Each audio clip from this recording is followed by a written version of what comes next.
Let's see what's going on here. Five of Pentacles, the underlying energy. Okay, this is not feeling like you don't have enough, right?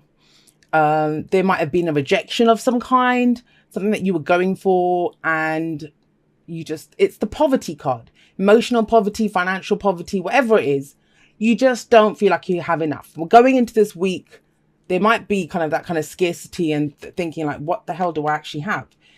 The kind of thing that I think a lot of people don't say about the Five of Pentacles is that help is available. Help is available there, but sometimes we reject it because maybe there's like a price tag attached to it, right? You know, someone says that they'll help us, but then we're going to be like indebted to them for the rest of our lives. We have to kind of give them our firstborn child or something. It's that kind of an energy sometimes. So there can be help available, but we just say, no, I'd rather do it alone. I'd rather go on my own. And that's where the rejection is. You reject the help, but there usually is some form of rejection here. Now, it's a general reading, so it can go both ways. Maybe you've rejected someone.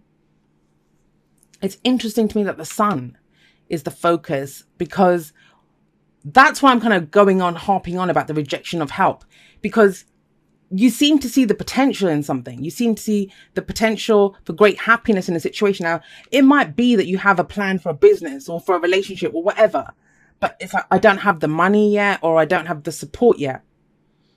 But whatever it is, I don't think you're willing to compromise on it. That's with the whole sun thing. There is this kind of level of optimism that comes in with the sun, which is pretty remarkable here with 2 5s sat on either side of it. So we've looked at the Five of Pentacles. Now we have the Five of Swords coming up as the pastor foundation. Remember, this is last week, last month, last year. It doesn't matter. It's the fact that it leads to where we are right now. And the Five of Swords, it's an argument, right? It's conflict. It's someone who's willing to do whatever it takes to get what they want. But it's usually seen as an empty victory because no one clearly wins here. But, you know, sometimes we're happy to pay the price for it. We're happy to pay the price. And that's kind of like a theme. Think about it. This person is willing to fight for what they want. To take this, even if it means losing the friends or losing whatever those people meant to him. It cost him something. Here, this person's willing to reject the help if it means they get to go. There's a level of independence here now. Whenever 5s show up, I always call them the agents of chaos, right? They are the agents of chaos because it feels very intense when they're happening. Now, I'm wondering if it's because you very clearly see where you're going. You very clearly know where you're going and you're not willing to compromise on that. That you've been through too much to kind of give up control or give up something at this point. That's coming through very strongly. There's a very determined energy in this reading. Very determined. We have 2 cards of illumination here. So it's not like you don't know. You know. You know what your truth is. Trying to see. I mean, that's just pretty... I don't even know the last time I saw the 2 5s like that on either side of the sun. That's pretty spectacular. Because if this wasn't here, this would be really... And it might be. It doesn't mean that you still can't feel this as intense, right? But it's here with we see the potential. And that's the sun. The sun is childlike joy. It's innocence. This is not just, you know, kind of winging it. This is, I know where I'm going. I know how I feel about this. When the sun shines, it reveals everything to us. You know, nothing is hidden. No effort is required to see what's there. That's how we see the potential. And that's how you know where you're going. Your focus, you're kind of like, your focus is directly, your blinkers on, screw this stuff that's happening on the sides. I know where I'm going. And you know, you do, because we have the Ace of Wands sat right underneath that, but I'll get to that in just a moment. Now, where does all of this lead? Well, we have the Knight of Swords coming up in the present. Like I said, that's your energy. That's air energy, Gemini, Libra, Aquarius. But the thing with the Knight of Swords is he knows his truth. He knows what his truth is.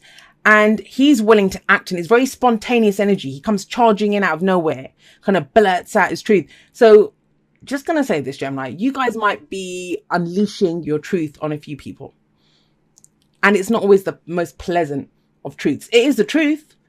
It is the truth, but it's not always the most pleasant. I mean, it could be with the Five of Pentacles here. If someone's trying to offer you something and you're like, well, I don't need it. You know, I'm fine on my own. I'll take care of it. I'll do it myself. Because you know there's strings attached. That's what I was trying to say before. Price tag. Strings attached to whatever the help is or the offer is. Now, for others of you, I'll just say this because it can be flipped, right? It might be that you're in this situation and somebody else comes in, because the Knight of Swords can come in from anywhere. And that's someone that you kind of, it doesn't mean that they're an air sign. They might have those kind of qualities. They come in and speak some truth to you. And the fact that it's swords coming up, Knight of Swords, you kind of connect to them. They're on your wavelength. This is someone that you can understand. But I think this, for most of you, this is you. You acting on your truth, speaking your truth, fighting for your truth, fighting for your beliefs. There's a very strong core belief here. Like, you cannot be budged from this.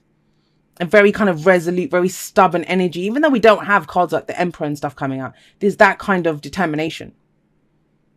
Anyone who can still shine like the sun with this crap on either side, yeah, they know what they're doing. They know where they're going. They know what their truth is. And that's you. You know that. So where does this lead? If you speak your truth, act on your truth, go fight for your truth, what comes in? The Ace of Wands. Now, this is the beginning of something new. Aces are, yes, the opportunities that come in. And the Ace of Wands in particular, it can be a new project, a new creative venture, something that gets you really passionate, excited, and enthusiastic. It can be the second chance in a situation as well. It doesn't always have to be a brand new situation. But it's kind of like the fire comes back in, and you bring the fire, Gemini. You bring the fire. I see you guys doing it because you're the one that's blazing this kind of trail down the middle. Look at the colors here. You can see it. This all looks kind of drab, apart from the moon there, but you know, kind of drab and grey and dark and stuff. And you're like, no, I know this. You're kind of lighting up the way. And you may get people telling you that, you know, you have no idea what you're doing, Gemini, but you do. Maybe that's why you have to speak your truth. Just tell people to shut up. I've gone through too much to stop now. Like, this changes a person when they go through that, especially if you're the one that was left without the swords. If someone did this to you, you're not ready for it to happen again. You're not ready for it to happen again. But remember, it's general. So if you did this to someone, that could be someone else speaking their truth now. But whatever comes out of this, I think for you, it works out really well because it's being lit up with all this energy down the middle. What's the advice? The advice is the Moon card. Now, the Moon card itself is also a card of illumination. But whereas the sun illuminates everything and it makes us happy and we can see the potential, we see the path ahead, the Moon's the opposite. Everything's in shadow when the Moon shows up. We can see part of the pathway, but we can't see all of it. Now, the bits that we can't see, that's the shadows. What's in the shadows? Well, our fears and our doubts tell us what's in the shadows. So I don't think there are actually any kind of literal shadows. The Moon card here, it's about, I think for you, it's about, can you walk this path in faith? And even if there are shadows, think about it. The sun's already shining here. It's illuminating everything. But you still, what's the doubt? Is it this? Is it because you're worried this will happen again? And I think the advice coming up with as the Moon is trying to get you to, it's all well and good kind of fighting for what you believe in, starting something new, having passion, having excitement, having creativity, all of that. But when you choose your words, because the Knight of Swords can be blunt, you know, he can deliver, he's not very tactful in the way that he delivers his truth. Are you doing it from fear of that this will happen again? It's like, I don't want that to happen again. If it's a new situation or a new person that you're dealing with and you kind of unleash all that on them because someone else did that to you. And the Moon could be telling you that. It's saying, you know, trust your intuition on this, that they're not the same person. As long as you're kind of resolute and you stick to your truth, speak from your place of truth, you don't have to cut other people with your words. I kind of get that with the Moon here. I'm going to pull a clarifier though for the Moon. Let's see. So this is very intuitive energy. She's very intuitive. She comes from her heart space. And I think that's what it is. It's kind of asking you to kind of be a little softer in your approach, because that's the advice. It's all great. It's all good. Please do fight for your truth. You know, go for this. But if we're doing it because we've been rejected, you know, we see a path forward, and it's about being considerate. You know, you can speak your truth, you can say it in a million different ways, but you don't have to be harsh with it. You know, it's about being a little bit considerate in the way that you deliver the truth. She is kind, she is caring, she's nurturing, but she knows what her cup is worth. She knows what it's worth. So she's just not going to just hand it over to anyone, and trust in yourself that you're not just going to hand over your cup whether that's the cup of love, friendship, whatever, you know, wherever you're coming from emotionally. Because we have some very logical energy here, right? Very head-oriented energy. We have passion, creativity all in the middle.